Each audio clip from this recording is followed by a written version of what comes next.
इरफान अंसारी जी को बोल रहे हैं।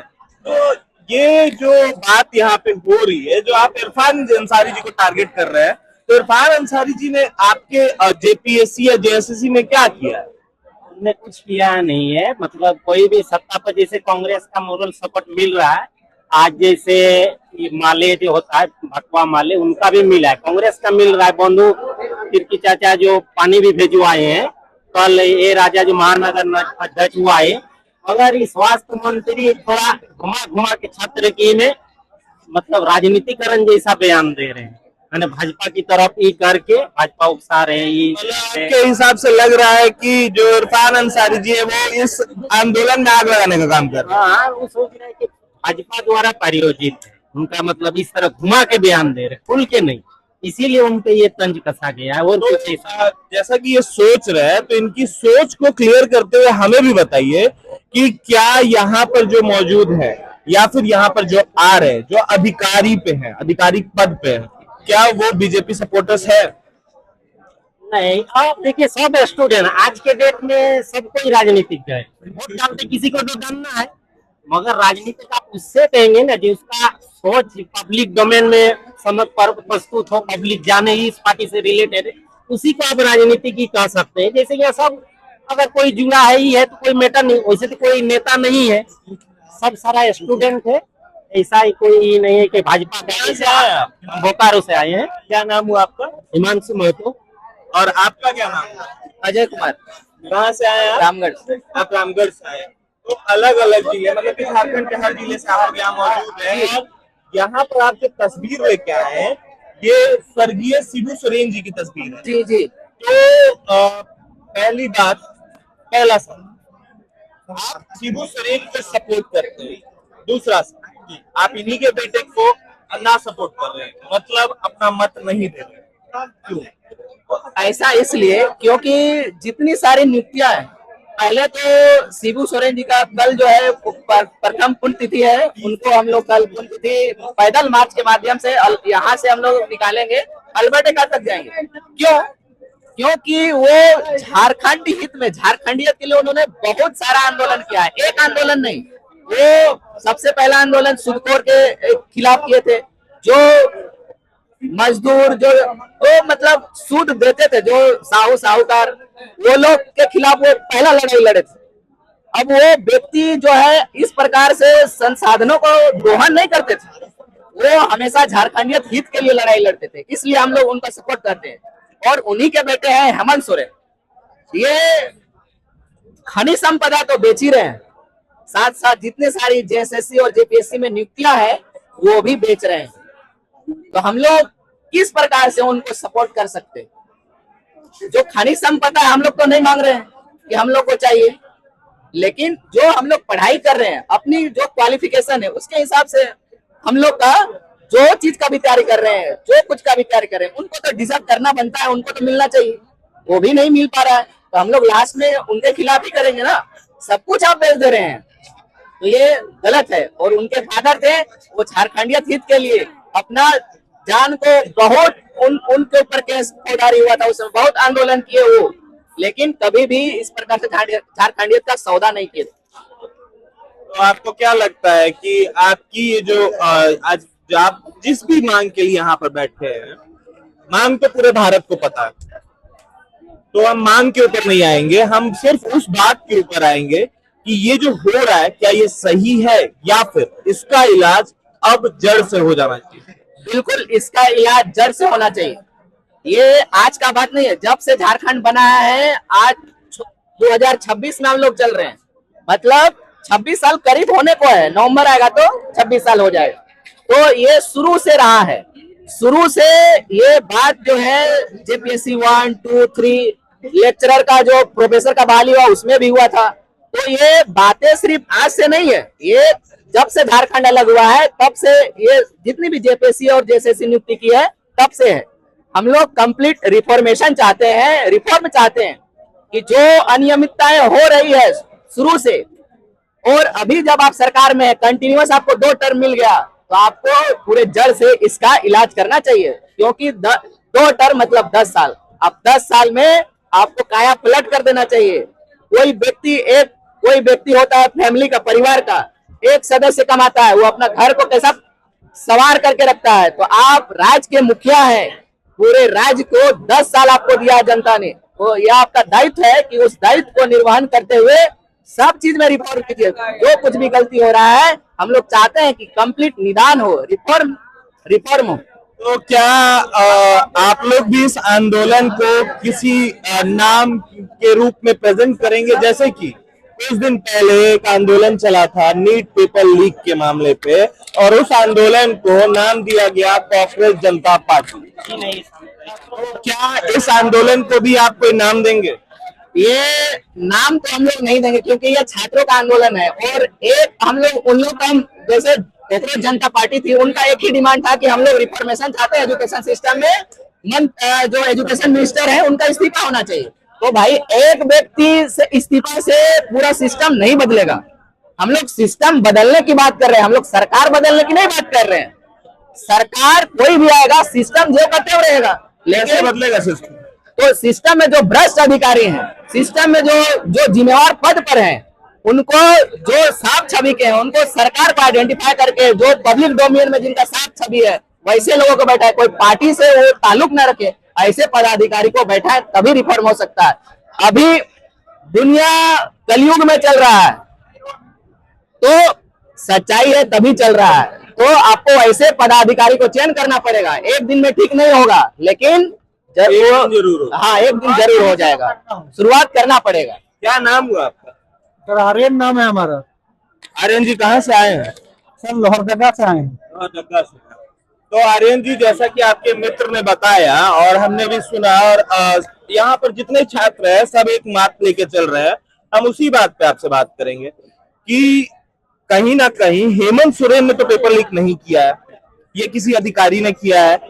वो अधिकारी भी एक टाइम तक स्टूडेंट था, पढ़ के मेहनत करके उसी एग्जाम को दे के आज उस पद पे है, और अब उसको क्या हो जाता है कि वो ऐसी काम करने लगे। सर हम आपसे एक सवाल पूछना चाहते हैं आपके चैनल के माध्यम से, कि जिनको आपने चेयरमैन बनाया कुछ तो देख करके बनाया होगा, तो आपकी अकाउंटेबिलिटी है या नहीं है उसमें? अगर आप चेयरमैन चूज कर रहे हैं, चाहे वो जेएसएससी का चेयरमैन चूज कर रहे हैं या जेपीएससी का चेयरमैन चूज कर रहे हैं, तो आप कुछ सोच करके किए होंगे सर। सिंपल सा बात है सर। ख्यांते सर अभी चेयरमैन थे हमारे, वो पहले क्या थे? चीफ सेक्रेटरी थे हमारे। इतने बड़े पद से, एक आईएएस के पद से आप उनको चेयरमैन बनाए कि आप सोच समझ के लाए कि भाई आपको एग्जाम अच्छा तो होना चाहिए। क्या हुआ सर? ये एक्शन बहुत पहले ले लेना चाहिए। जो आज आपने, उन्होंने जो इस्तीफा दिया, कब दिया? जब पता चला। जो अब वो कौन बताया? छात्र बताया। आपको ऐसा नहीं पता चल रहा था क्या कि क्या हो रहा है झारखंड में, क्या नहीं हो रहा? डेली तो आ रहा था सर न्यूज में। तो आप उस चीज को क्यों नहीं देखे? जब हम अंतन में हम बैठ रहे हैं, तब आप खानते जी से क्या ले रहे हैं? इस्तीफा ले रहे हैं। ऐसे आपको सब कुछ पता था, कहीं ना कहीं आपको तो मतलब कि सिस्टम, ये जो पूरा लय बना हुआ है, पूरा लय ही आपके हिसाब से चोर है। बिल्कुल। क्योंकि आप एक बात को समझिए सर, जो अध्यक्ष का चुनाव होता है उसमें सरकार नॉमिनेट करती है किसी व्यक्ति, चेयरमैन बनाती है। तो सीएम सर ने नॉमिनेट किया क्या सर? तो सीएम सर को तो पता होगा ना कि किस दायित्व के लायक है, किस दायित्व के लायक नहीं है। आज कुछ नहीं बोल रहे ख्यांते सर, कैसे हुआ कैसे नहीं हुआ सब कुछ पता है ना उनको। आज सीआईडी जांच कर रही है, लेकिन जांच में क्या निकल कर आ रहा, अभी तक कुछ नहीं निकल कर आ रहा कि उनकी संलिप्तता है या नहीं।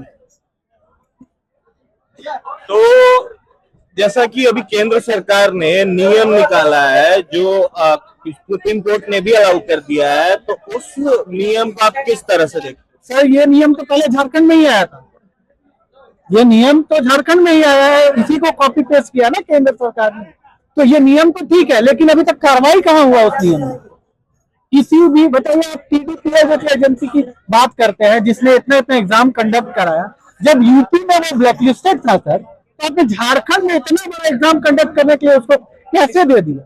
किस हिसाब से दे दिया?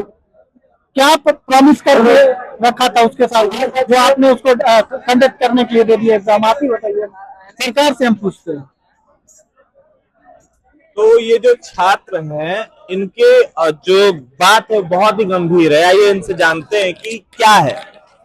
सर सबसे पहला बात यह है कि एजेंसी सरकार के स्तर पर चयन होता है और सरकार को सब कुछ पता होता है कि एजेंसी किस छवि का है या हम किसको देने जा रहे हैं, ये सरकार सब कुछ जानती है। तो सरकार में ये नियंत्रण ध्यान क्यों नहीं था, इतनी अनियमितताएं हो रही थी, तो इसको पहले ही रोका गया। इसका मतलब कि आपके पास भी इनडायरेक्ट रूप से कहीं ना कहीं जो सौदा हो रहा है वो आपके पास भी जा रहा था। सवाल खड़ा होता है। मतलब सवाल तो खड़ा होता है, लेकिन आप हमें एक चीज जरूर क्लियर कीजिए, क्योंकि आप जिस सरकार की बात कर रहे हैं ये गठबंधन की सरकार है। यहाँ पर आरजेडी, कांग्रेस और जेएमएम, इन तीनों ने मिलकर सरकार बनाया हुआ है। तो आपके हिसाब से क्या ये कट हो जाता तो तीनों पार्टी के साथ? इसके बारे में आइडिया नहीं है। अगर जा रहा होगा तो इसके बारे में हम नहीं कह सकते। इसके हम आप ही की बात कर रहे हैं, आप ही ने भी जो बताया हम उसी बात को आपसे पूछ रहे हैं। जैसे गठबंधन सरकार है, तो गठबंधन सरकार में मेन जो पावर है वो सीएम के पास रहता है। मेन पावर तो रहता है, लेकिन जो और भी एमएलएज हैं वो भी बहुमत दे के ही सीएम बनाते हैं। जी जी। तो क्या पता कोई ऐसी बात भी हो जो सीएम डर रहे हो। आपको बताना चाहते हैं, जब एजेंसी ली पीजीटी जो है ये संचालित जो सतवत इन्फोसल एजेंसी कर रहे थे, वो 7 राज्यों में ब्लैक लिस्टेड।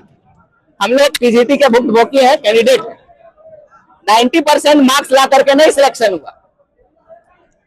तब उस समय आमा प्रसाद विधायक थी बड़का गांव से।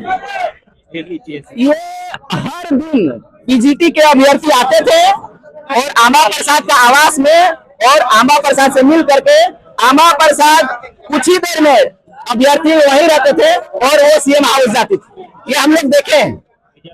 हम लोग 45 दिन राजभवन के सामने धरना भी दिए हुए थे। हाईकोर्ट में भी हम लोग 8 केस किए हुए हैं, इसी उम्मीद में कि कहीं तो न्याय मिले, लेकिन कहीं न्याय अभी तक नहीं मिला। कोर्ट भी आपकी बातों को नहीं सुनती। बिल्कुल, कोर्ट में जो जनरल होते हैं, जो चीफ जस्टिस होते हैं, वो तो सरकार के ही मतलब रक्षक होते हैं कि कोई भी सरकार के बारे से आता है तो उनको पहुंच देने की कोशिश करता है। हमारी सरकार रहती है, तो ये सिस्टम लोकतंत्र को हम लोग कहते हैं, लेकिन लोगों को कहाँ न्याय मिल रहा है। ये आपकी बात हमने सुनी, अब आप ही की बात पे एक सवाल करते हैं और ये आखिरी सवाल है आपसे।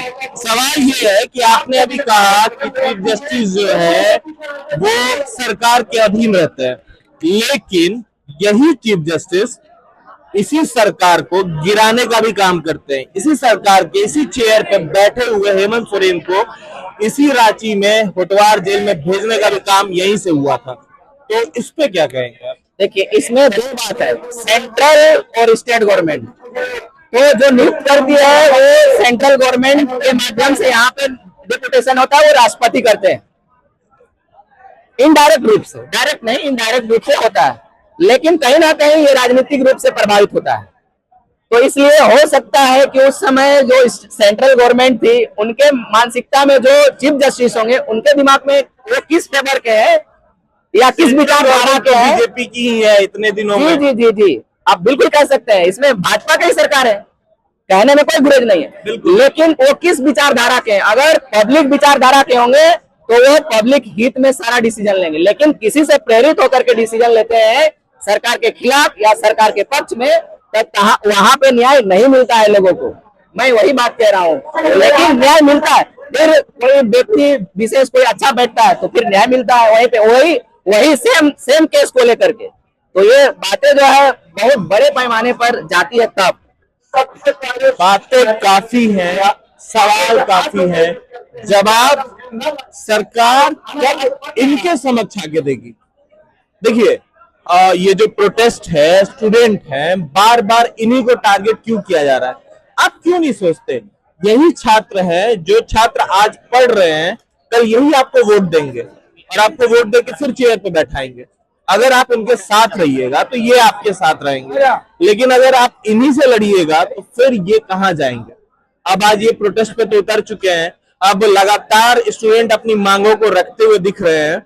अब देखने वाली बात बस इतनी है कि अब सरकार कब रुकती है, क्योंकि जैसे कि सेंट्रल गवर्नमेंट 32 दिनों में झुकी थी, यहाँ की गवर्नमेंट देखते कितने दिनों में झुकती है, लेकिन हमें अब इंतजार है कि जो सेंट्रल गवर्नमेंट ने सेंटर में रूल लागू किया था स्टूडेंट्स के लिए कि अगर पेपर लीक होता है या फिर रिजल्ट में चर्चा होती है तो उसके लिए जो लॉ बनाए गए हैं, नए लॉ, उनको यहाँ पर लागू कब किया जाता, और लागू ही नहीं, उनपे कार्रवाई कब होती है, देखने वाली सबसे बड़ी बात ये है। हम लगातार बने रहेंगे और इनकी दुख, दर्द और मांग सब पहुंचाएंगे आप तक क्या, सेंट्रल गवर्नमेंट तक, क्योंकि सेंटर में तो कोई और है, यहाँ कोई और है। तो अब हम सबको छेड़ते हैं, क्योंकि यहाँ पर सिर्फ एक सरकार की बात नहीं, यहाँ पर बीजेपी की भी बात है, जेएमएम की भी बात है, कांग्रेस की भी बात है, यहाँ तक कि आरजेडी की भी बात है। तो हम सबका दरवाजा खटखटाते हैं और हम सबसे इंसाफ मांगने के लिए इनके साथ खड़े होकर आप तक पहुंचते हैं। आप देख रहे हैं आपका अपना चैनल भैया जी न्यूज, भरोसा झारखंड।